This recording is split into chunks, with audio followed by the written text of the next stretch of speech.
replicate what we see when we're standing somewhere that has a one-point perspective, like a desert road. Wow.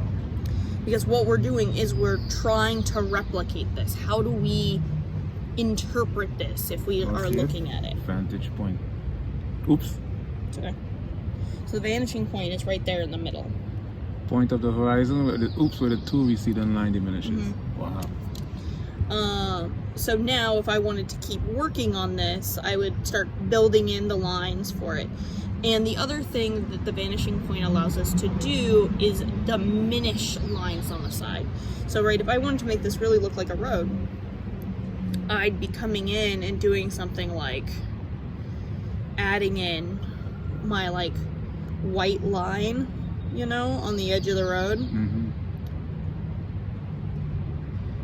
And it looks a little, you know, right? So now I'm starting. It looks realistic already.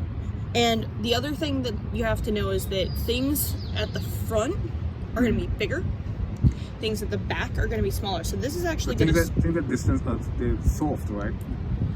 They are both soft and smaller. So this is actually too thick for this line.